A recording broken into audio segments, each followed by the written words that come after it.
నా నాన్న జీవితం ఒక కథ మాత్రమే కాదు, అది ఒక ప్రేరణ, ధైర్యం, పోరాటం, మరియు అచంచలమైన విశ్వాసం యొక్క ప్రయాణం.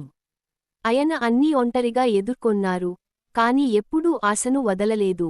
ఆయన పేదరికంలో పెరిగారు, వెనుక నుండి ఎలాంటి తోడ్పాటు లేకుండా, మార్గదర్శకం లేకుండా, సహాయం లేకుండా. కాని ఆయన దగ్గర ఉన్నది ఒక అమూల్యమైన వరం, దేవుడిపై గాఢమైన విశ్వాసం మరియు ఎప్పుడూ ఓడిపోని హృదయం. ఆయన ఎప్పుడూ అంటారు, దేవుడు తప్పక సహాయం చేస్తాడు, కాని నువ్వు నీ విశ్వాసం కోల్పోకూడదు, నీ కర్తవ్యాన్ని కొనసాగించాలి. ఆ మాట ఆయన జీవితానికి ఆత్మ లాంటిది, ప్రతి తుఫాన్లో, ప్రతి కష్టంలో ఆయనను నిలబెట్టింది. ఆయన ఎప్పుడూ ఆరామాన్ని వెతకలేదు, ఆయన బాధ్యతను వెతికారు. ఆయన దగ్గర ఏమీ లేని స్థితి నుండి మొదలుపెట్టారు, కొన్నిసార్లు ఆయన దగ్గర సరైన బట్టలు లేదా చెప్పులు కూడా ఉండేవి కావు. ఆయన నడుచుకుంటూ మైళ్ల దూరాలు వెళ్లేవారు, మట్టిరోడ్లపై, ఎండలో, ఎందుకంటే ఆయన దగ్గర వాహనం లేదు. తన కలలను త్యాగం చేసి, కుటుంబం మంచిగా జీవించాలనే ఆశతో పనిచేశారు. ప్రపంచం అన్యాయంగా ప్రవర్తించినప్పటికీ, ఆయనకు కర్మపై, దేవుడిపై విశ్వాసం ఎప్పుడూ ఉండేది.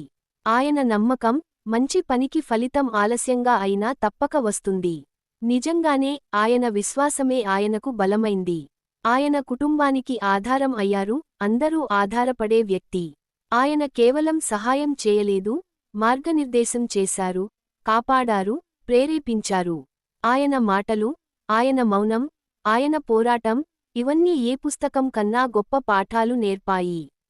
ఈరోజు నేను ఆయనను చూస్తే, నాకు కేవలం నా నాన్న కాదు, ఒక యోధుడు, ఒక భక్తుడు, ఒక పురాణ వ్యక్తి కనిపిస్తారు, ఆయన బాధను లక్ష్యంగా మార్చిన వ్యక్తి. ఆయన నిరూపించారు, ధనవంతుడు కావడానికి డబ్బు అవసరం లేదు, విశ్వాసం, ప్రేమ, ఓటమిని అంగీకరించని హృదయం ఉంటే సరిపోతుంది. మా దగ్గర ఉన్న ప్రతిదీ ఆయన తన చేతులతో, ప్రార్థనలతో నిర్మించారు. ఆయన ప్రయాణం నాకు ప్రతిరోజూ గుర్తు చేస్తుంది. ఏమీ లేకపోయినా గొప్పదనం పుడుతుంది, మనసు శుద్ధిగా ఉంటే, విశ్వాసం బలంగా ఉంటే. నా కోసం ఆయన కేవలం నా నాన్న కాదు. ఆయన నా హీరో, నా ప్రేరణ, మరియు నేను అద్భుతాలపై నమ్మకం ఉంచడానికి కారణం.